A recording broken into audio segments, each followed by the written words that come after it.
Welcome once again. As we start the new series, we were deciding what to do. Last time was Legacy of Leaders. We went through individual people and learned the lessons of the matriarchs and patriarchs. And we thought it would be interesting to do a series called Heroes and Villains and go through different people. It's one thing when you look at the avot and the imahot, the fathers, the mothers, and learn the lessons, but there's also a lot of lessons to be learned from the villains.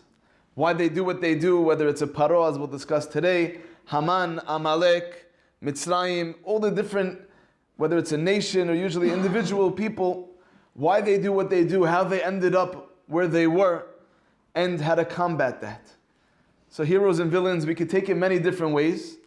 And Moshe Rabbeinu, we could spend literally hours talking about Moshe Rabbeinu and going through his greatness and how he became who he became and how special he was and amazing he was.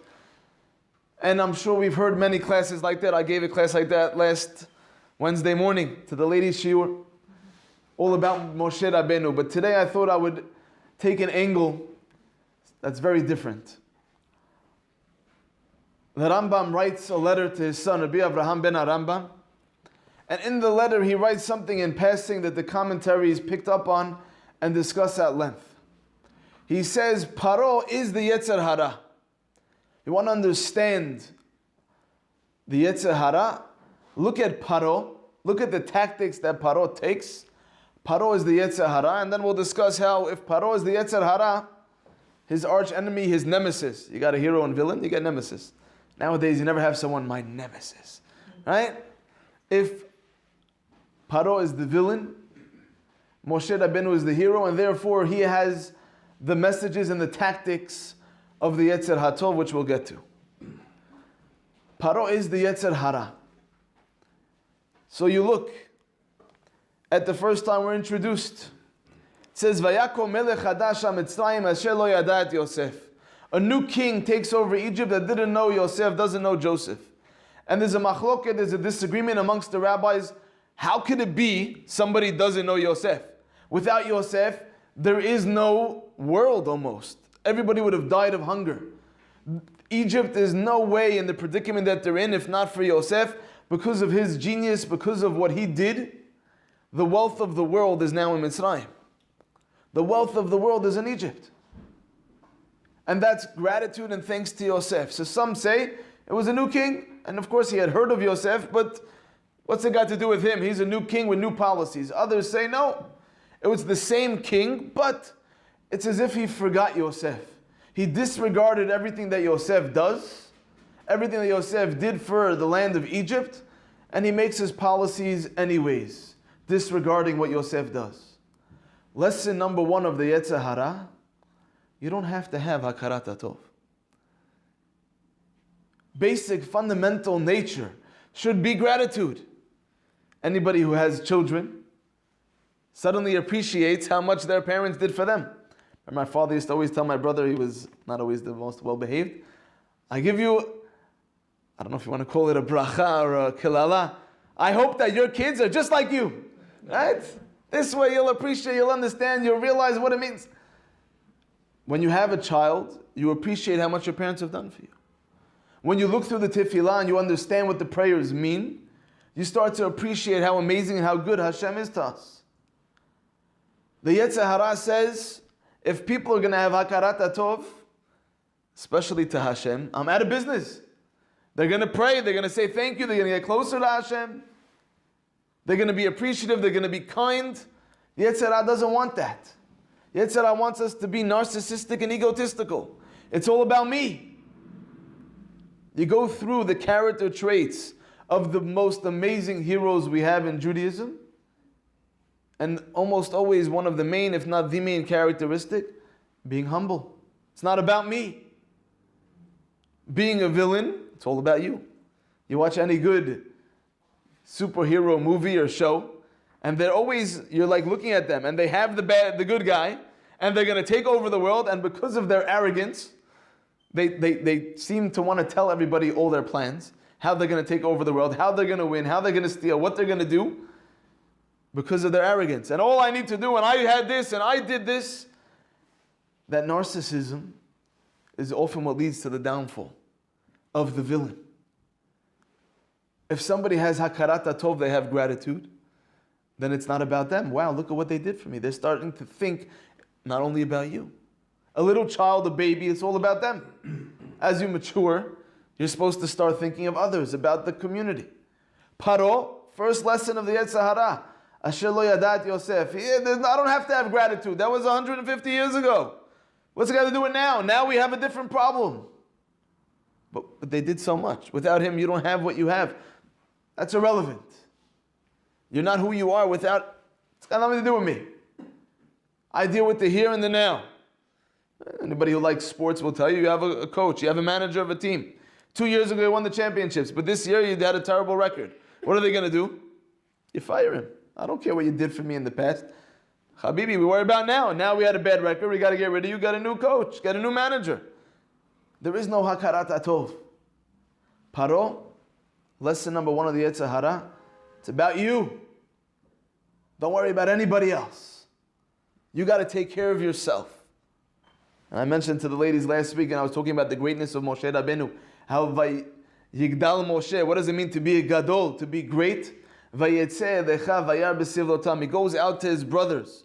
He feels their pain. And there's a beautiful idea from Rab Shimon Shkop. You open up Pirkei Avot and you read about Hillel, the amazing great sage Hillel. And Hillel is known to be so humble. Yet Hillel says, Im ani kan, akol kan. If I'm here, it's all here. And you read that and it doesn't get more egotistical than that. And then Hillel says, Im en ani li mi li. If I don't take care of myself, who will? Very important lesson, very true in life. You got to take care of yourself. I tell my son, 11 years old, what happened on this exam? It wasn't my fault, the teacher this, the school that, my friends this. And I said, true. Very good excuse. Good excuses are still excuses. Because you could blame the teachers, you could blame your friends, you could blame the school, you could blame the tutor, you could blame anybody you want. Who's the one that's not getting the grades they need to get? It's you. So you might have good excuses. I didn't get the job because of this, my neighbor that, the president of the shul this, whatever it might be. You're right, but you're the one who's losing out. Im en ani li mi li, you got to take care of yourself. And what's the very next words of the Mishnah? Ukshani la'atzmi. And if you only take care of yourself, ma'ani, what are you? You're nobody. You can't just take care of yourself. And all the commentaries are perplexed. Statement 1, you got to take care of yourself. Statement 2, don't just take care of yourself. Says Reb Shimon Shkop, it depends how you define ani. You have somebody, your girl's in the back, you're single, you work, you babysit, you do whatever it is. When you're getting money, who is that money going to? It's going to you. And it makes sense.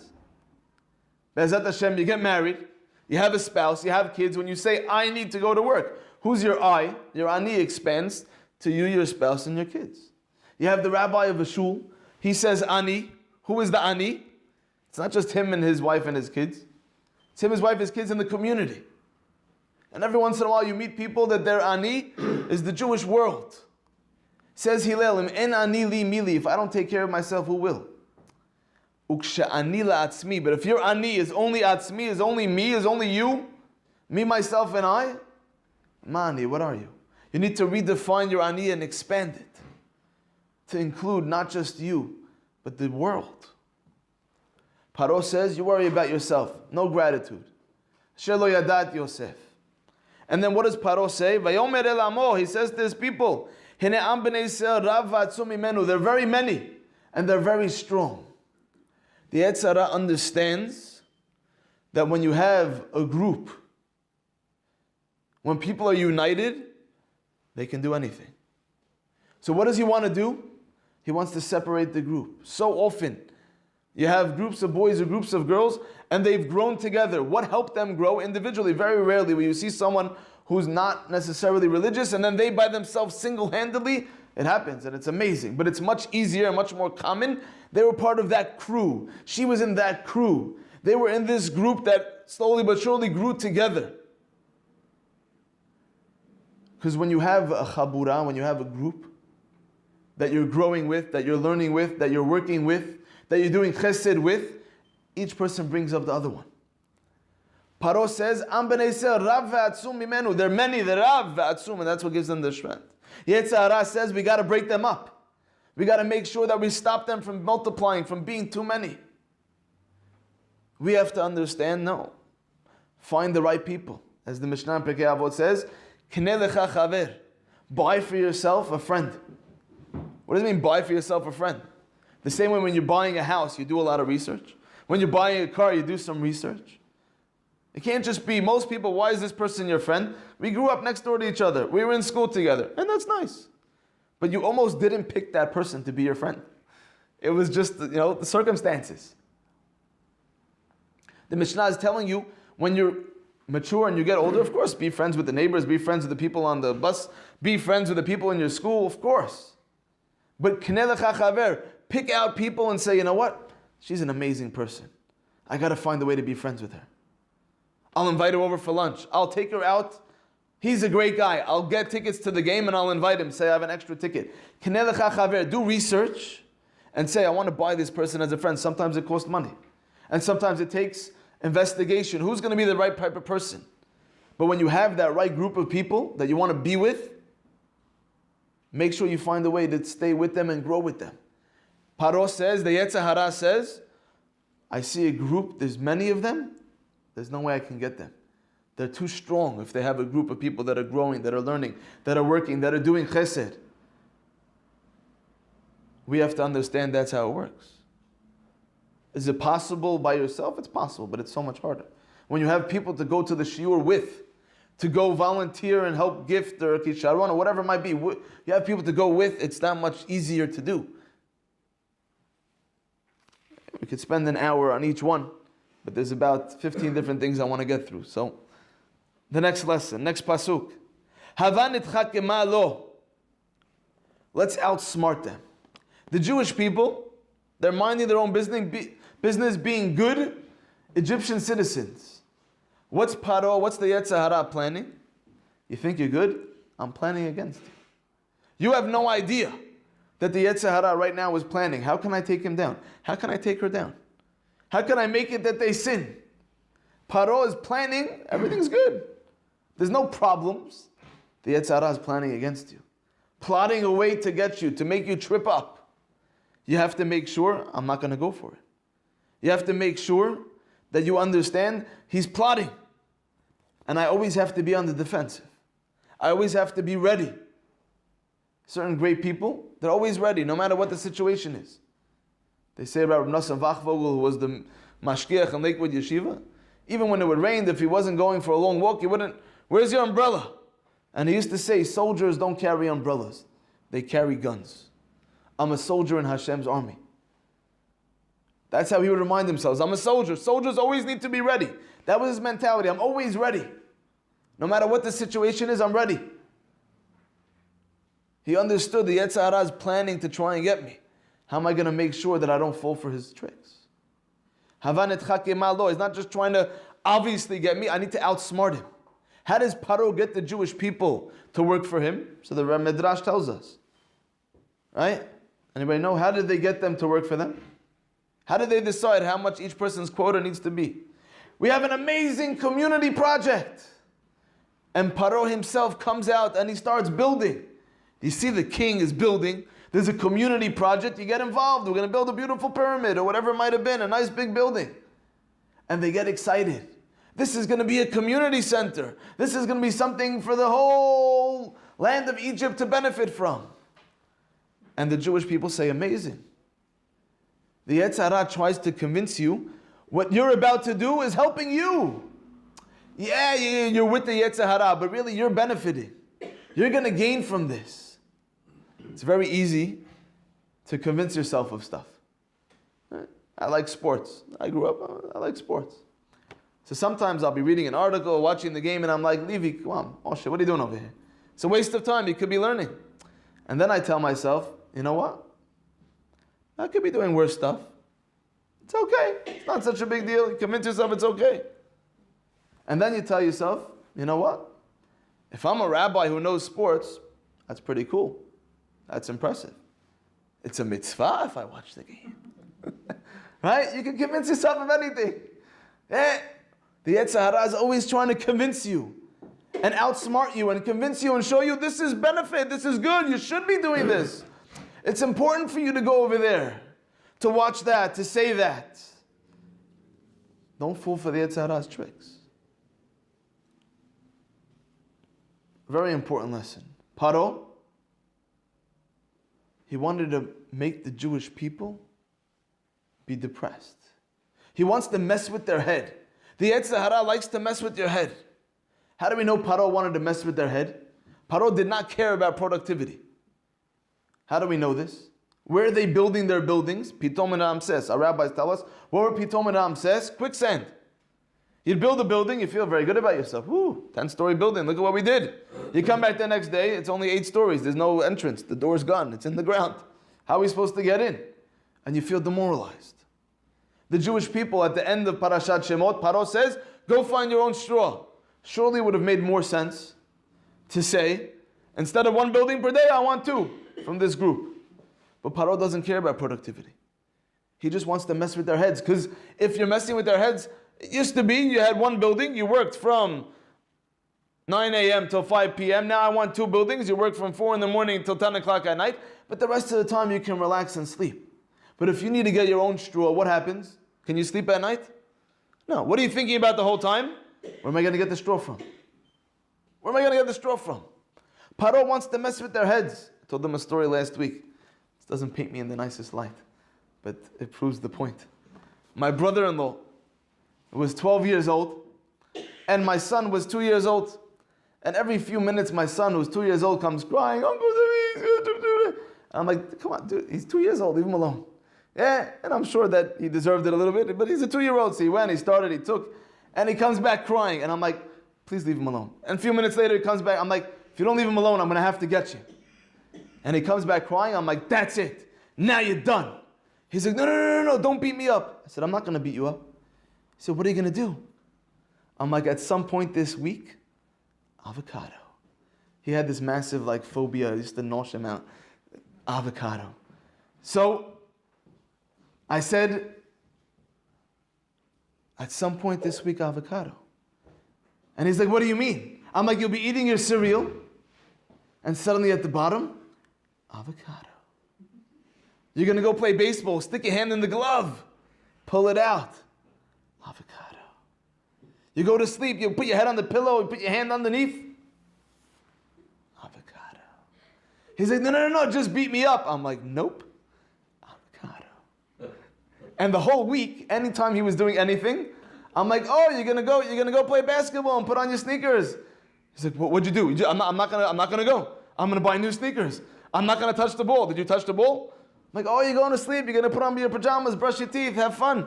I'm getting a new toothbrush. I'm going to sleep in my clothes. Right? Anytime he was doing anything, I'm just like, have a good time.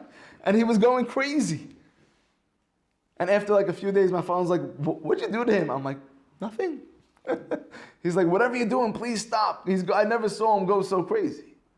Because when you mess with someone's head, it's much worse than just doing physical labor. Just hitting them, but they know it's coming, they take it, and they move on. Paro, the Yetzer Hara, he wants to mess with our heads.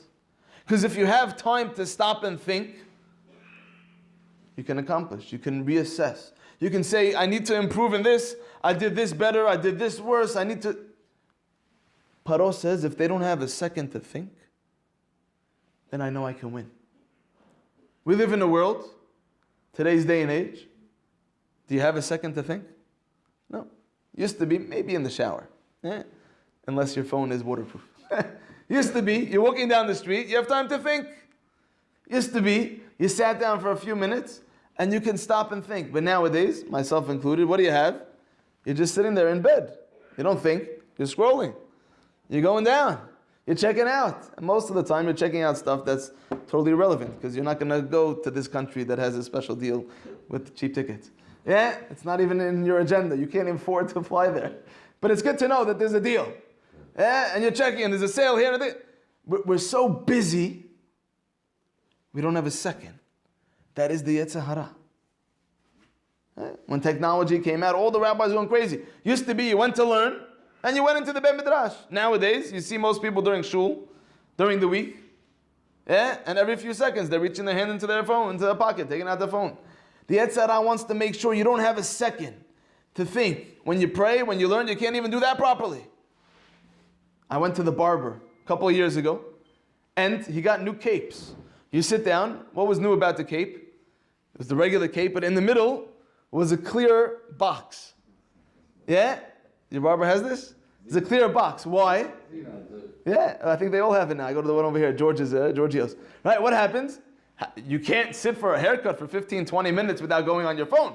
So they have a clear box. This way you can still be on your phone and be getting your haircut. Because chas v'shalom, to not have a few minutes on your phone. Right? Do the ladies also have this by the hairdresser? No?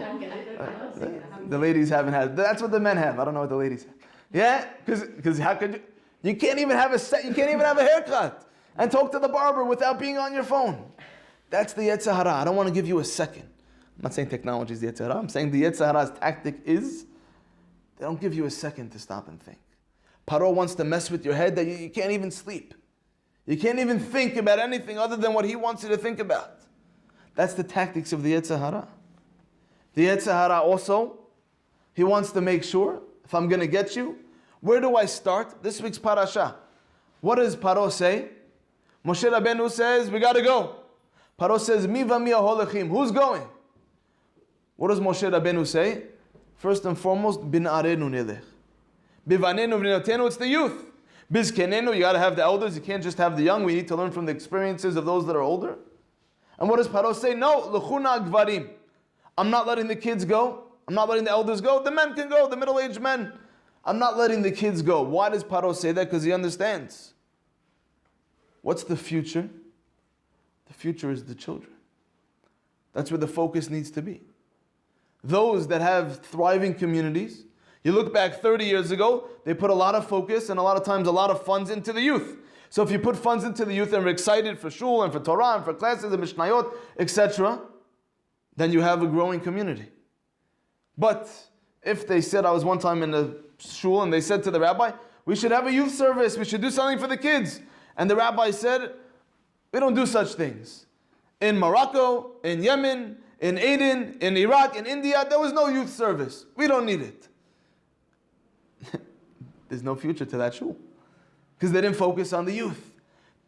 They didn't understand. Things are different. Times change, right? You guys are from Gibraltar. It's beautiful. I went over there. And the kids have their own thing where they're reading the Torah. They're the chazanim. It's amazing. And they all know the whole prayers by heart. So in 10 years, 20 years, 30 years time, you have an unbelievable community. As opposed to the places they didn't focus on the kids. They either didn't go to the synagogue or they sat there, had no idea what was flying. And then they become 20, 30, 40 years old and nothing changes. Paro says, I'm not letting you get the youth. You want to go the middle-aged men, bechavod, but I'm not letting the kids go. The Yetzer Hara understands that's the future. The Nazis, Yamach Shemam, have the same thing. There's a story, go to different places when we go in Poland, and when we go to Treblinka, we often tell the story of a group that showed up over there in Treblinka. And the Rav, he said, whoever can get me some water, I'll give them half of my olam haba. Somehow they came up with water and they give it to the Rav. He hasn't drunk anything in 3 days. On the trains, he takes the water and what does he do? Like Rabbi Akiva, he does netilat yadayim. Desperate. Mouth is dry. Hot. Netilat yadayim. He says, I know where I'm going and I want to go as pure as I possibly can. And the Nazis, Yamach Shemam, were laughing at him. And they took a little child and they threw it at him to try and make him trip. And he picks up this baby and he says, you see this? This is the enemy of the Third Reich. 1.5 million children die in the Shoah. Why? Because the Nazis in Yamach Shemam understood this is the future. They say, I don't know if it's accurate or not, but they say that Hitler Yamach Shemo had a meeting with the Pope.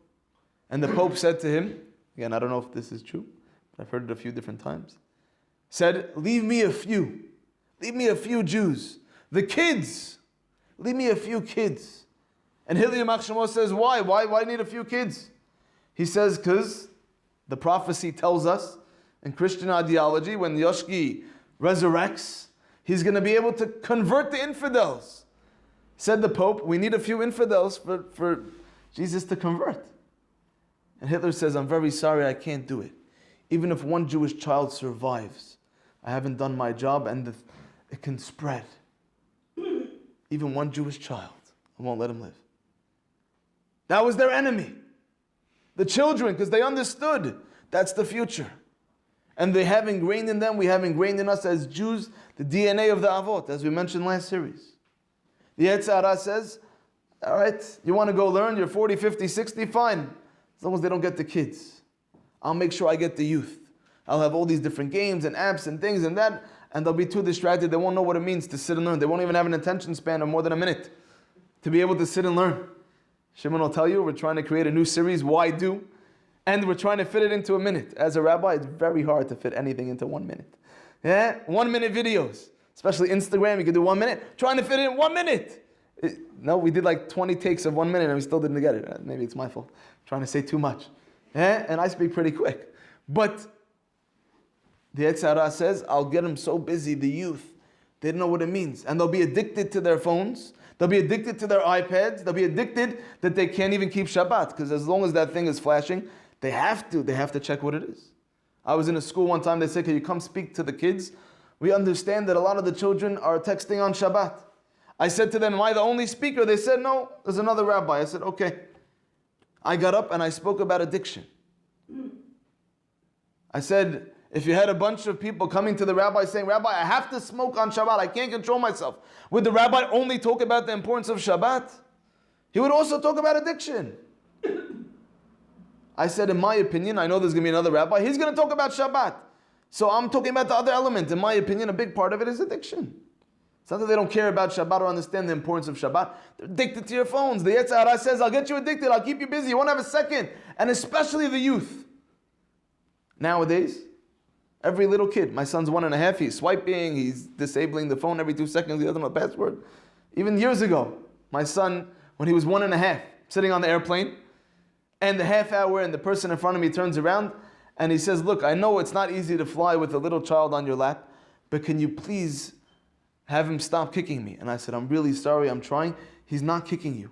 He's like, what do you mean? Every 2 seconds I'm getting banged. I'm like, I'm trying to explain to him, it's not a touch screen. He's, 1.5, lap child, he's just banging the thing. I'm like, it's not a touch screen. You have to, every 2 seconds, I'm pulling his hand down. It's part of the nature now. The Yetzer Hara knows, Paro knows, get the kids. If I get the kids, I have nothing to worry about. You want to have the kids go and learn Torah and go and bring sacrifices? Go with the adults and especially with the elders? I won't let it. Because that's the future. And there's a lot more we can learn from the Yetzer Hara of Paro, but I want to get to some of the Yetzer HaTov of Moshe. If Paro is the Yetzer Hara, Moshe Rabbeinu is the Yetzer HaTov. So we need to look at his tactics. Again, we could spend hours talking about how humble Moshe Rabbeinu was, how great of a leader he was, how much he cared. We've heard that before, I believe. So let's look at Moshe Rabbeinu's tactics. First and foremost, when he tells Paro we're going, how long does he tell Paro we're going for? 3 days. 3 days. Keep saying. 3 days. Why is he saying 3 days? If you tell the Yetzer Hara, from now on, no more, out, finished. What is the Yetzer Hara going to say? No problem, go ahead. What happens within a couple of days? You go back. Moshe Rabbeinu understands. You want to fight the Yetzer Hara? Small steps. You tell the Yetzer Hara, I know I haven't been praying, so for 3 days I'll pray. I know I've been doing something I shouldn't do. I watched this, I said that, I did this, I ate that. 3 days I'll control myself. And what happens after 3 days? What do you say? Another couple of days. Moshe Rabbeinu understands. The Yetzer HaTov understands. You're not going to suddenly become Superman overnight. How do heroes work? Small increments. 3 days. Slowly but surely. I don't have to do everything in one shot. Our rabbis tell us before Rosh Hashanah, you want to pick something to accept upon yourself? Pick something small. Because when you say, let's say someone never prays, I'm going to pray every day. Hey, Yetzer Hara says, amazing, let's go for it. Not going to happen. I'm going to make sure every day I do this. He's laughing.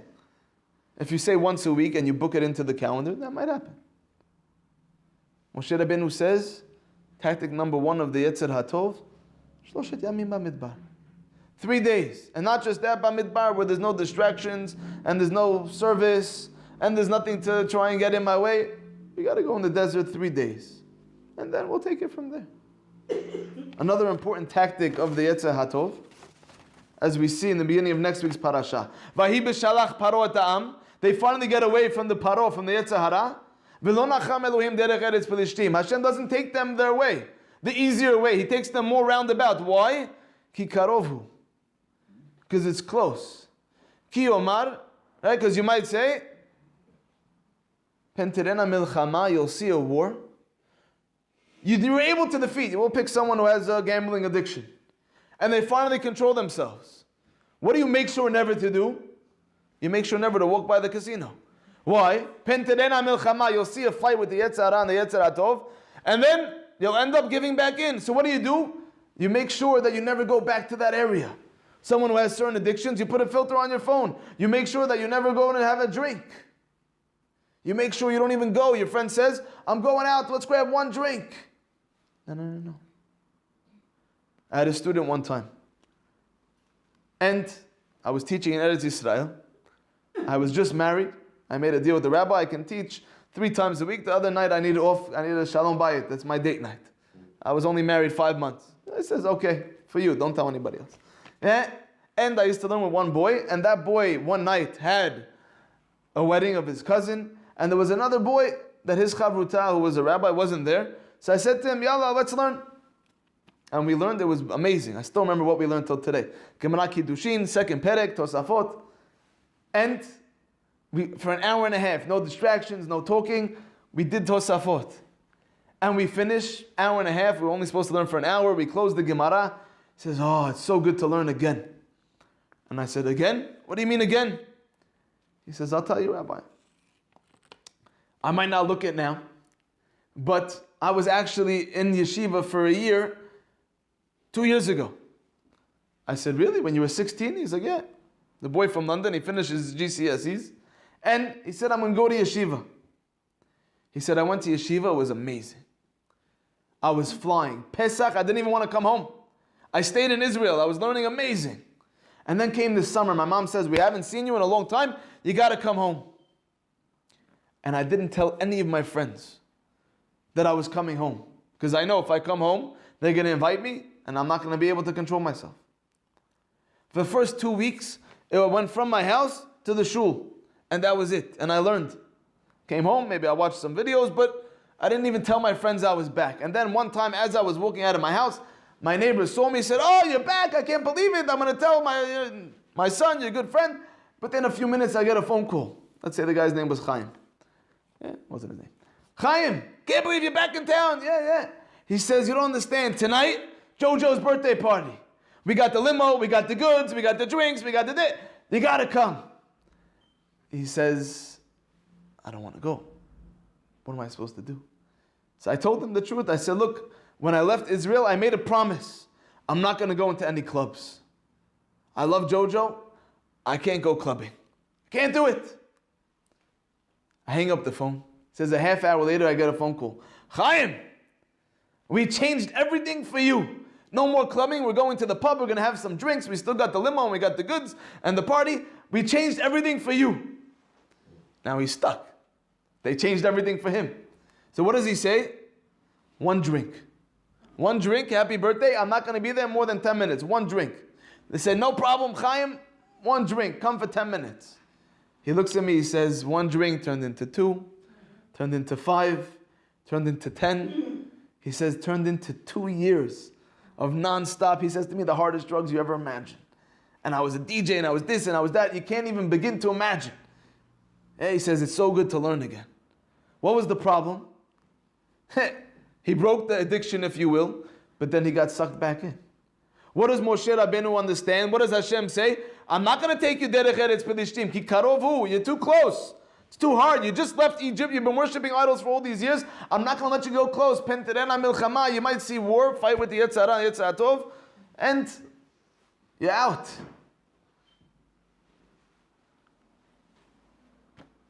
What happens? We have to make sure that we take precautions. We put into our schedule certain things. We don't go certain places. We make sure that we have certain things, that we don't go certain places and that we do go certain places. You book it into your calendar. Every Tuesday night this, every Wednesday night that, every Thursday night this. You make sure that you have set things. You make sure that you have things in your schedule. And especially the things that you know are most challenging for you. You figure out, how can I make sure to avoid them? Whenever I go with this person, it takes me down. I have a brother-in-law. Right when I got engaged to my wife, he had these big peyot. I might have told you. These big peyot. And as I got to know him, it wasn't the type. He wasn't that yeshivish. And the peyot got smaller and smaller and smaller until they disappeared. And I was like, what was the deal with those peyot? He says, I'll tell you, before you knew me, I was hanging out with some people. It wasn't the right crowd. And I decided, I'm not going out with them anymore. But they kept messaging and calling and messaging and calling. So I grew these huge peyot. And they stopped calling. They stopped messaging. Yeah, he did whatever he had to do to protect himself. He understood, I can't go back in there, because then I'll be in trouble. Yosef HaTzadik, Potiphar's wife, grabs the coat, and he has incriminating evidence. He's going to go to jail. He says, if I go back in there, I might not be able to control myself. I'd rather sit in jail than go back in there and sin. I know where I can go, and I know where I can't go. And therefore, I have to make sure I don't go over there. I have to make sure I don't do it. Moshe Rabbeinu, the Yetzer HaTov, he takes precautions. He makes a plan. He makes a schedule. Because if you don't have a plan, how are you supposed to succeed? Yetzer HaTov, you look at the greatest Jewish people and the greatest people in general. The CEOs, I remember reading online, the habits and the routine of the top CEOs, and they give you a whole list. And they have such a regimented schedule. 6 a.m. exercise, 7 o'clock smoothies, 9 o'clock I'm in the office, do this at 12 o'clock, go over here, eat. Everything, every minute of their day is mechushban, is calculated. They don't have time for the Yetzer Hara because they're so busy doing what they need to do to be successful. You want to be successful, you need to make a plan. I always give the example. You have two people, they want to lose weight, they want to lose 50 pounds. Guy number one says, I'm going to go on a crazy exercise regimen, a crazy diet. And he kills himself for 3 months. All he's eating is all the, stealing all the animals' food, and he's eating grass, and he's eating this, and he's putting it in the blender, and vegetables and smoothies, and it's amazing. And he goes on a crazy exercise regimen, he's lifting weights, he's running up, down. He gets on the scale after 3 months, and he lost 20 pounds. What's most likely to happen now? He's going to put it back on. Why? Because he's trying to lose 50, he killed himself, 3 months, he gets on the scale, and he only lost 20. He'll probably put it back on with change. Yeah? You have person number two, also wants to lose 50 pounds. He makes a plan. How long is it going to take me to lose the 50 pounds? If I can kill myself for the first 3 months and lose 20 pounds, and then over the next 3 months lose 10 pounds, and then over the next 3 months lose another 10 pounds, and those last 3 months those hardest is the last ones, to lose the final 10 pounds. That's his plan. He goes on the same exact diet, same exact exercise regimen. He gets on the scale after 3 months, and he lost the 20 pounds. He hit his goal. What's going to happen now? He's going to carry on. Why? Because he hit his goal. He made a plan. Sometimes in life you say, I'm just going to do as much as I can. I was one time at a meeting, a bunch of rabbis and fundraisers. And there was this top fundraiser. This guy's raised, depending who you ask, between $400 and $700 million in his lifetime.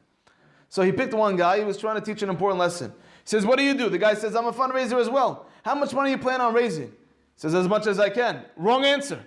I shouldn't try and raise as much as I can? You should. So why is it the wrong answer? You don't have a goal. How much did you raise last year? 100 grand. This year, 120. Maybe the economy's worse. You'll be lucky to even raise the 100. You have to make a plan. This way, 6 months in, you could say, all right, everything looks on schedule. Oh, whoa, I'm way behind schedule. I'm way above. Did I miscalculate? Did I overproject? Did I underproject? You have to have a goal, and then you can feel good about yourself. If you say, I'd like to do as much as I can, I'd like to go to as many classes as I can, I'd like to pray as many days as possible, I'd like to volunteer as much as possible, even when you do good, how do you feel? I probably should have done more. You'll never feel good about yourself, you'll never feel accomplished. And if you don't feel accomplished, you don't feel successful, you get depressed, which is exactly what the Yetzer Hara wants. What does Moshe Rabbeinu say? We're not going to go close. We're going to make a cheshbon. We're going to have calculations. We're going to understand what we can do, what we can't do. And again, he said to the rabbi, same thing. How many people do you plan on inspiring? How many people did you inspire last year? How many people this year? What's a realistic goal? For this class, I want this many people. For this class, that many. For this program, this thing. For that Friday night, have a goal. And if you're hitting your goals, great. Next year you up them. Or you ask yourself, why am I not hitting my goals? If you don't have goals, if you don't have things that you're trying to project to get to in life, you can't be successful. Make a plan. Understand there's places I can go and I can't go. The Yetzer Hara Tov, Moshe Rabbeinu says we're not going that way. Everybody else is busy getting money. What's Moshe Rabbeinu holding? Atzmot Yosef. Chacham lev yikach mitzvot. Moshe Rabbeinu understands the mitzvot. Those are the key. Those are the main things. That's what I need to take with me. That's the ikar. The Yetzer Hara Tov has a plan. He understands what's priority and what's extra. What's nice and what I must do. What's the essential? Where am I going? What am I doing? Moshe Rabbeinu, as the Yetzer Hara Tov, he's holding the mitzvot. He understands what is the ikar. He understands the mitzvot are not just random things. This is what I'm living my life for. It's for the mitzvot. These things have power. They have meaning. I saw a story with the Chafetz Chaim. There was a woman. She was in labor. She was in a lot of pain, and they said there was difficulty. And the Chafetz Chaim saw Rav Kalmanovich. You go to the Mir Yeshiva, and you have Rav Kalmanovich, or Kalmanowitz, depending how you want to pronounce it. And he says to Rav Kalmanovich, he says, you need to go save this woman. So what are you talking about? He says, the Mishnah says, Al shlosha avadot nashim metot b'shad de'etan. There's 3 mitzvot, 3 reasons why a woman might die during labor. Al shenan zihirot, if they're not careful, banida, with family purity. B'chala, when it comes to hafrashat chala. Uba hadakat taner, when it comes to lighting candles. He says, I know this woman. She's very careful about family purity, and whenever she makes chala, she's very careful to separate the chala. So must be the thing that she's lacking in is Shabbat. He says, you have Shmirat Shabbat. There was a story that there was a barber who had his store open, and he wasn't interested in closing. On Shabbat, he wasn't interested in closing. Somehow Rav Kalmanovich convinces him to close on Shabbat. So the Chafetz Chaim says, you have the koach, you have the mitzvah of Shabbat, you go use that mitzvah and help this lady and save her. Rav Kalmanovich says to the Chafetz Chaim, what about you? You also have Shabbat. Why should I give up my special mitzvah of Shabbat? You're the Chafetz Chaim. He says, you're much younger than I am. I'm already elderly. It's much harder for me to regain it or whatever it might be. You're younger, you can still do more. And Rav Kalmanovich goes to this woman, speaks to her, uses up his credit of Shabbat, if you will, but also, and I think in the same time, convinces her to keep Shabbat. And thank God she was healthy, the baby was healthy. The Chafetz Chaim understood, Rav Kalmanovich understood, it's not just a nice thing I do. Chacham lev yikach mitzvot. Moshe Rabbeinu is taking the mitzvah of Yosef's bones. Everybody else is worried about money. He's worried about mitzvot because he understands these mitzvot. Every mitzvah I have, it's not just a nice theoretical idea. It's not just I'm getting rewarded. I have this in the bank. I have this in my hand. Famous story, I'll end with this, of Baron Rothschild. Baron Rothschild, I believe in the 1700s. He's on his deathbed and he calls in his sons. And he says, I have a final dying request. And they say, of course, Dad. He says, I'd like to be buried with my favorite pair of socks. Okay, quite peculiar, but Dad's a learned man, he's a good man, he wants his socks, he's got his socks, we'll bury him in the socks. A few hours later, Baron Rothschild passes away, returns his soul to his creator. The rabbi comes, and they say, Rabbi, our father requested that he be buried in his favorite pair of socks. The rabbi says, I'm very sorry, we can't do it. So, Rabbi, I don't know if you realize who pays your salary. And he says, I'm sorry, I can't do it. It's against the halakha. I don't know if you realize who supports the whole community. It's our family, and our father passed away. It's now our thing, and if you don't acquiesce to our father's dying request, we don't know if we're going to be able. The rabbi says, you're not going to find an Orthodox rabbi that's willing to do it. It's against the halakha. They call in different rabbis. Everyone says the same thing. So what can they do? They're not able to fulfill their father's dying request, and they bury him without the socks. A few days later, in the post comes a package, a letter from their father. This is like heebie-jeebie type of stuff. They're getting a bit, nervous.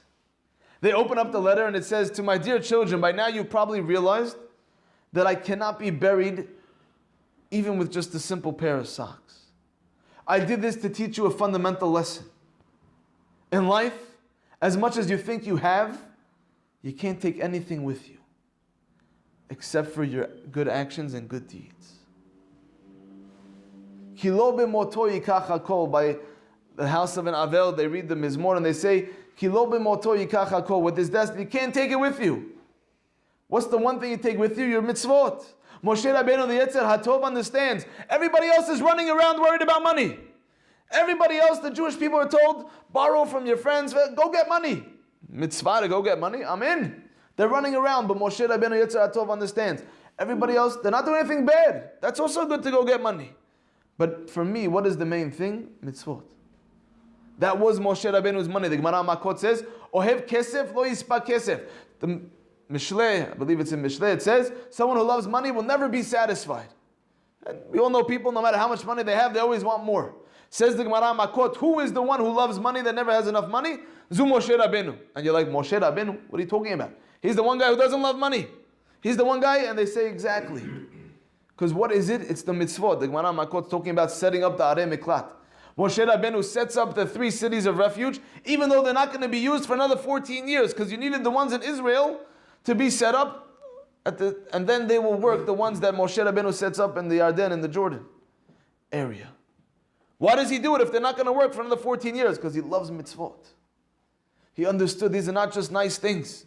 I read a story one time about a city. They had a burial area, and it got so full they got a new burial area.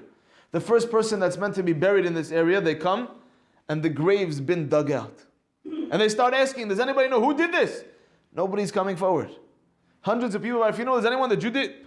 And they asked the rabbi, can we bury him? What is it? It's like a sign from God. Who did this? The angels? Nobody knows. After a few days, somebody comes to the Shiva and says, I don't know if you know me, my name is Joe Cohen. I want to tell you, I heard everyone's talking about it. I'm the one who dug the grave. They say, did you know our dad? No. So why'd you dig the grave? He says, I'm a Kohen. I'm never able to be involved in the mitzvah of dead bodies. I've never been to a grave before. But they bought this new area of land. And I said, finally I have the opportunity. I don't know, you might say, no, I don't know who you are. He said, I have an opportunity of mitzvah that I'll never have again, to go to a graveyard and help dig the grave for a met. I got to do it. That's a Moshe Rabbeinu. Chacham levi kach mitzvot. Ohev kesef, the money from Moshe Rabbeinu was the mitzvot. The Yetzer HaTov understands, I realize the whole world, what's their preoccupation? What are they obsessed with? Making money. But Moshe Rabbeinu, the Yetzer HaTov understands, that's very nice. I worry about mitzvot. There's a lot more to say, but we've run out of time. Be'ezat Hashem will take the lessons of Moshe Rabbeinu, of the Yetzer HaTov, of the hero. We'll understand the lessons of Pharoah, of the Yetzer Hara, how he tries to get us, and he tries to get the youth, and he tries to make sure that we don't have a second to think, etc., etc., etc. Moshe Rabbeinu understands how to combat that. We're not going to go close. We're going to make sure we're not tempted. We're going to make sure that they're not able to get us. I'll stay away. I won't even go anywhere near. I'm not even going for one drink, because that might be my downfall for years. We'll learn the lessons of what it means to be a hero of Moshe Rabbeinu, of the Yetzer HaTov. We'll learn the lessons of the Yetzer Hara. He tries to get you to be narcissistic and egotistical and only worry about yourself. And that therefore leads to all the other things. And if we can make sure that in our lives to implement the messages of the Yetzer HaTov, learn and understand how the Yetzer Hara works and how to combat it, then Be'ezat Hashem, we too will be able to be the heroes over our villains. Thank you very much.